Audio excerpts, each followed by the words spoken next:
Shalom, bien-aimés dans le Seigneur, paix et grâce du Seigneur sur nous tous qui attendons son retour. Et pendant ces temps, fortifions-nous par les enseignements du Seigneur afin que nous soyons prêts à son retour, nous soyons prêts à son avènement.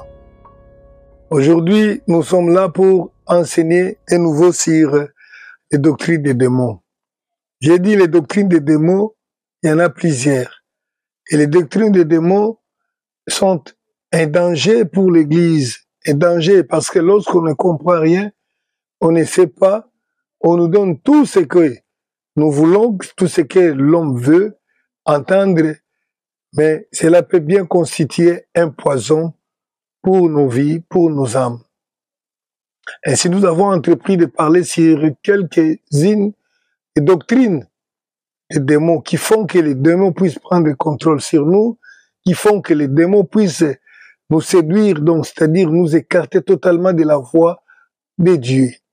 Et ces choses-là sont visibles aujourd'hui dans nos églises. Aujourd'hui, nous allons parler sur la doctrine des anges. On peut appeler ça angéologie, je ne sais pas moi quoi. Bien aimé, il y a une chose, nous savons que les anges existent. La Bible dit que ce sont des serviteurs de Dieu au service de ceux qui doivent hériter le royaume, c'est-à-dire les serviteurs de Dieu au service des hommes, des enfants de Dieu que nous sommes, qui ont crié. Ce sont des serviteurs de Dieu au service de Dieu, autour de son trône et dans le gouvernement de Dieu. Mais il y a une tendance aujourd'hui de certains enseignements qui veulent nous parler trop des anges. Des anges, je ne sais pas moi, juste pour quelle raison, mais nous allons décortiquer certains enseignements que nous entendons aujourd'hui dans les églises à propos des anges. Bien aimé, ça, un but. Ça, un but, ça, un objectif. Oui, c'est bien de comprendre, de connaître que les anges existent, mais nous n'avons rien avec les anges. Rien. La Bible dit que l'ange de l'Éternel campe tout autour de ceux qui craignent son nom pour les arracher du danger. Donc, lorsque je suis là, en train de parler ou voyager, faire quoi que ce soit, l'ange de l'Éternel est là. Mais je n'ai rien à voir avec lui. Alors, la doctrine démoniaque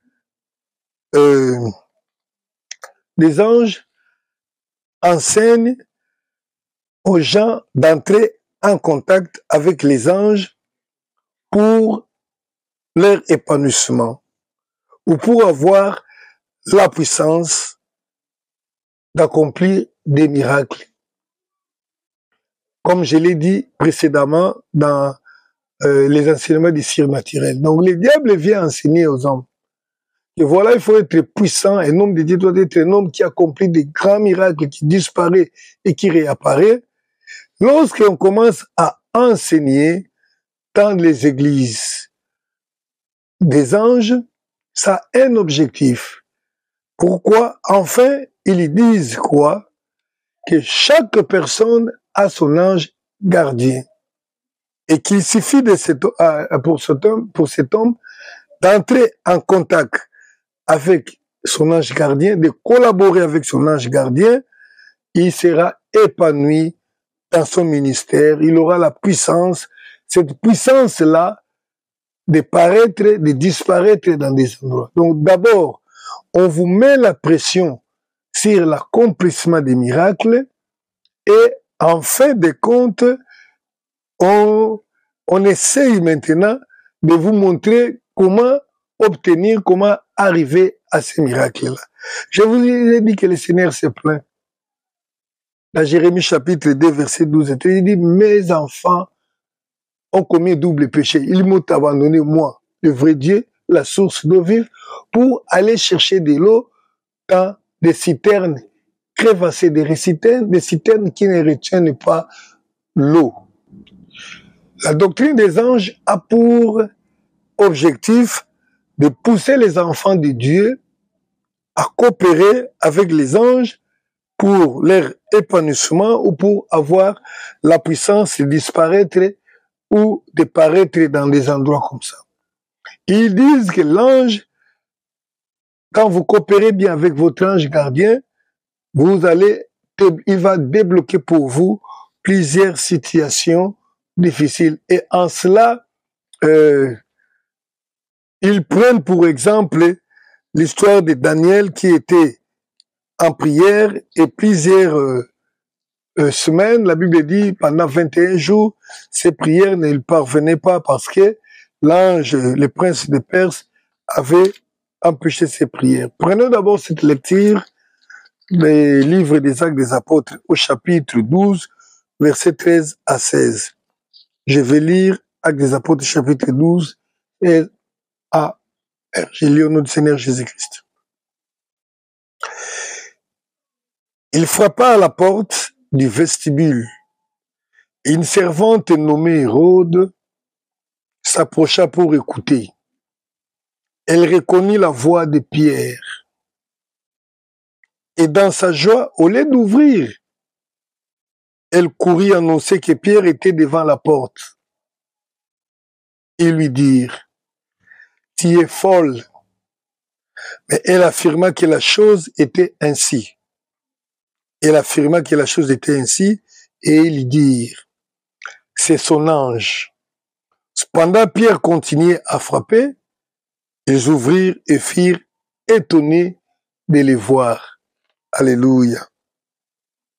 Nous parlons de la doctrine des anges protecteurs, des anges gardiens, comme doctrine des démons.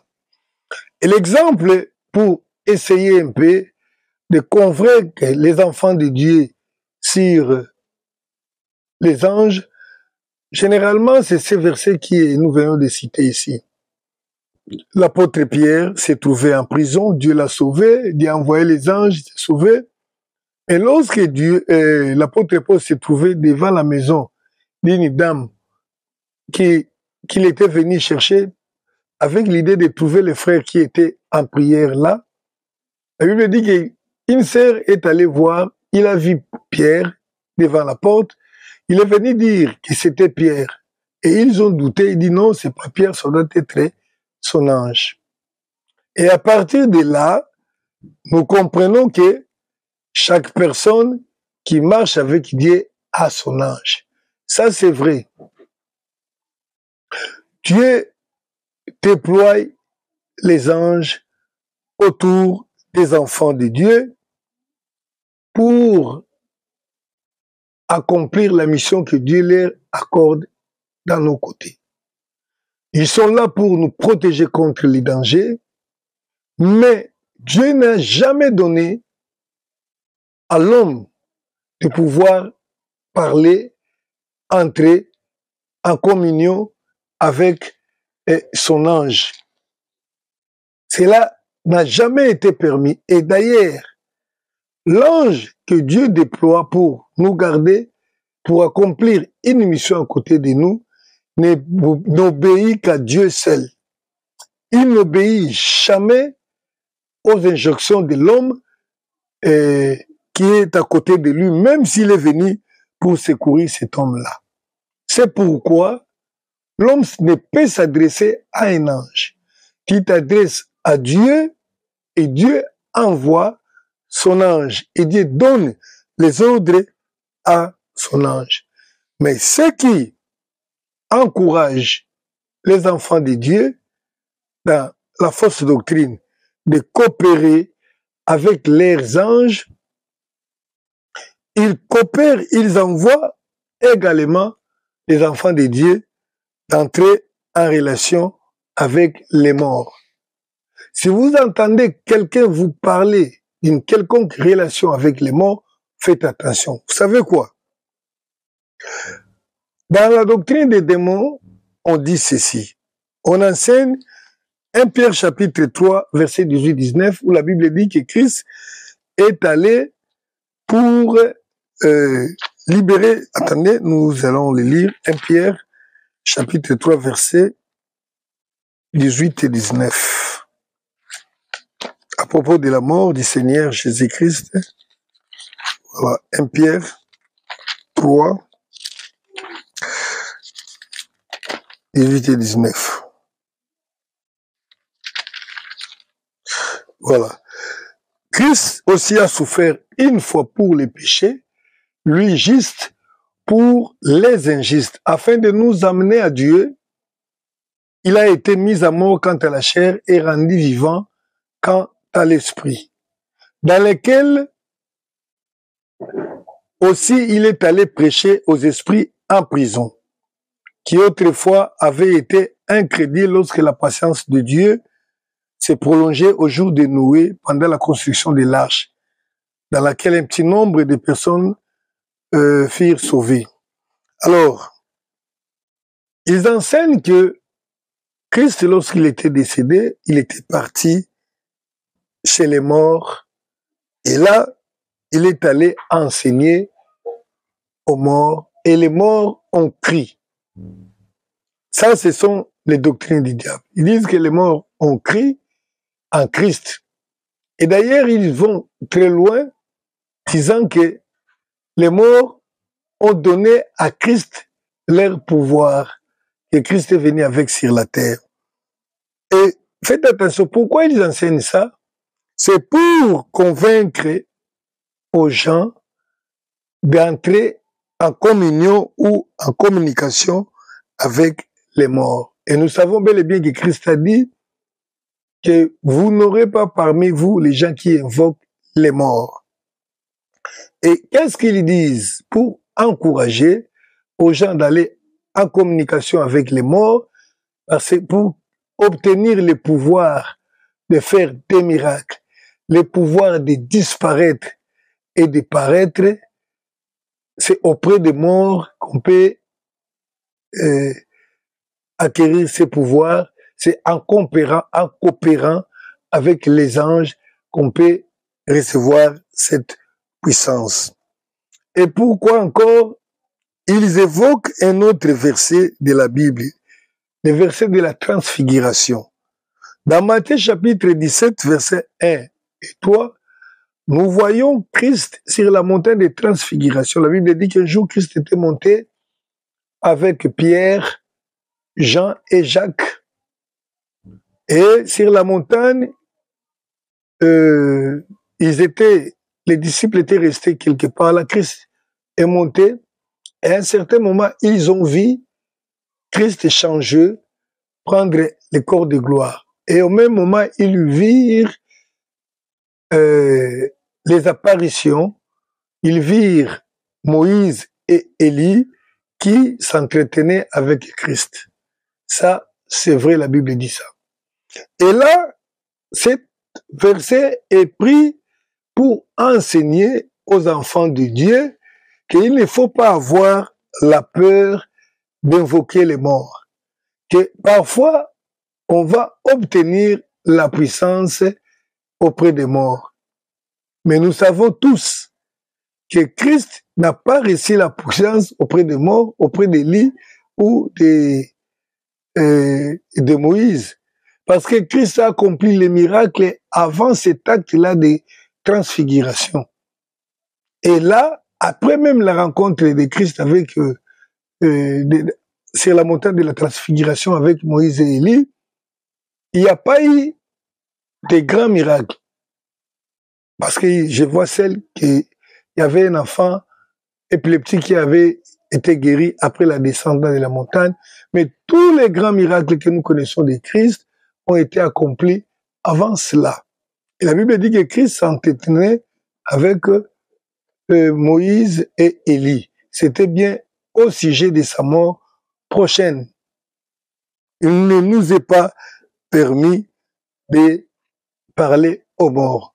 Et c'est cet enseignement dans les églises où l'on encourage les enfants de Dieu d'aller invoquer les morts. Je ne sais pas si vous avez déjà entendu.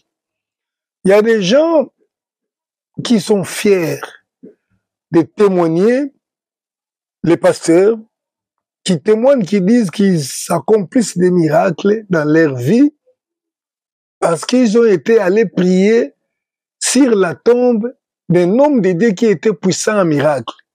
Et alors Dieu leur a accordé la puissance de ces miracles-là. Il y a beaucoup d'enseignements qui passent autour d'entrer en communion avec les morts.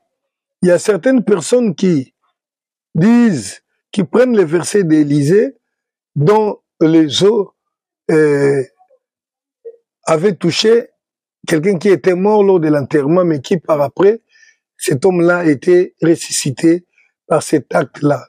Bon, la Bible nous raconte une histoire que nous connaissons bien, qu'un jour, en Israël, il y avait un mort, les gens étaient allés pour enterrer leurs morts. Et c'était un temps où Israël était menacé par les ennemis qui l'environnaient. Et pendant que les gens étaient allés enterrer les morts, il y avait une embuscade des ennemis qui voulaient attaquer la ville. Ils ont jeté les corps dans un valet et puis ils ont couru. Et ces corps-là roulaient jusqu'à aller toucher les ossements du prophète Élisée qui s'est trouvé dans sa tombe. Et après, il s'est ressuscité. Et ils disent que les morts ont une puissance à donner. Mais lorsque Christ nous a donné la puissance par le fait de croire en lui, par l'action du Saint-Esprit, la Bible ne fait aucune allusion aux morts. Mais tout ça qui enseigne les doctrines des anges, il va encourager les enfants de Dieu à entrer en communication avec leurs anges gardiens, afin que leurs anges-là leur accordent de la puissance pour accomplir les surnaturels ou les miracles dans leur vie. Quelqu'un a témoigné avoir reçu la puissance après avoir été allé prier sur la tombe une certaine dame qui s'appellerait Catherine Kuhlman. Moi-même, je ne connais même pas si cet homme-là était, c'est une dame, était une vraie servante de Dieu. Je ne sais pas. Mais les gens disent qu'il y a, je crois, il y a un certain pasteur, je n'ai pas suivi moi-même, j'ai entendu qu'il a témoigné Bénil. Il est allé prier sur la tombe de Catherine Kuhlman et il a reçu l'onction. Il y a beaucoup de gens qui le font. Mais c'est ça l'année commencée ou entrer en contact avec les morts. Et c'est ce que font les gens pour essayer de prendre les enfants de Dieu et les amener au service du diable. Alléluia. Ils enseignent d'ailleurs que même les esprits mauvais sont toujours les serviteurs de Dieu. Et là, c'est pour que la personne qui cherchera à entrer en contact avec les morts, avec les démons, ne craignent pas. Ils enseignent que même les esprits mauvais sont au service de Dieu, donc les démons. Et là, l'exemple est pris pour la vie de Job. La Bible, ils disent, ne voyez-vous pas que Dieu a coopéré avec Satan pour que Satan aille tenter Job et afin que Dieu puisse manifester sa puissance dans la vie de Job. Et cela est considéré auprès des docteurs des démons, des docteurs, des faux docteurs, que c'est un acte de coopération entre Dieu et le diable. Parce qu'il a dit, bon, va, t'as vu mon serviteur, il est intègre, juste dit non, si tu me laisses aller le tourmenter, certainement il te réunira. Ils disent que le diable était venu, il a parlé avec, il a tenté Job, il est allé, après ça, il a fait souffrir Job, il est allé donner son rapport à Dieu, que voilà, j'étais avec Job, je lui ai fait ça. Bien-aimé, le diable reste l'ennemi de Dieu et notre ennemi. Le diable ne travaille pas pour faire éclater la gloire de Dieu. Parce qu'ils disent que, vous voyez, si le diable te fait mal et que toi tu pries Dieu, Dieu intervient, c'est pour faire éclater la gloire de Dieu. Non. C'est Dieu plutôt qui utilise les attaques du diable, tout ce que le diable fait pour faire éclater sa gloire. La Bible dit, s'ils avaient su il n'aurait pas crucifié le Seigneur de gloire. Donc, Dieu est souverain, Dieu est au-dessus de tout. Et si Dieu avait laissé à Job le temps d'aller tenter, avait laissé au diable le temps d'aller tenter Job, c'était tout simplement pour montrer au diable que, quel que soit ce que tu peux utiliser, il y a aussi des hommes sur la terre qui ne peuvent jamais fléchir les genoux devant toi. Bien que c'était connu que le Fils va les vaincre, mais à part le Fils, il y a aussi des hommes qui peuvent te vaincre dans ton monde, dans le monde du péché, mais ils ne peuvent pas fléchir les genoux devant toi. Ainsi donc, Job, le diable est venu, il n'a pas réussi à faire fléchir les genoux de Job devant lui. Il y a eu des hommes qui ont marché avec Dieu sans péché et qui sont partis comme Enoch. Ils ne pouvaient pas mourir tout simplement parce qu'ils n'avaient pas péché, parce que le péché, c'est le péché qui nous donne la mort.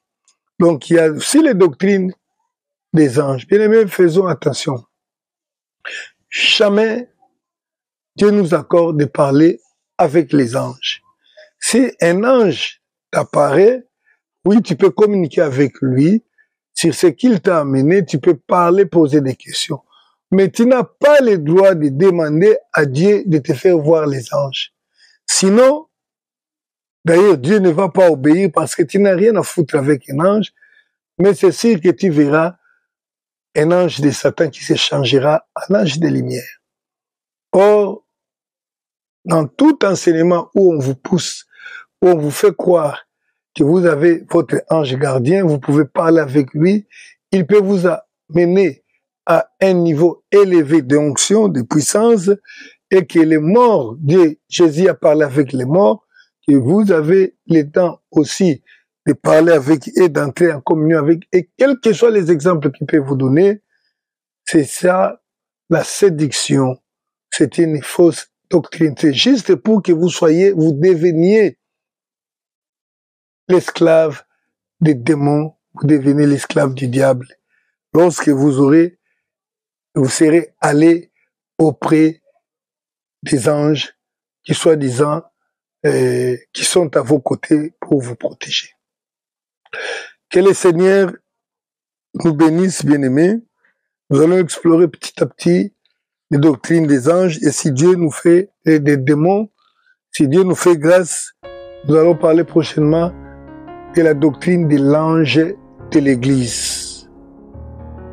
Que le Seigneur nous bénisse. À la prochaine.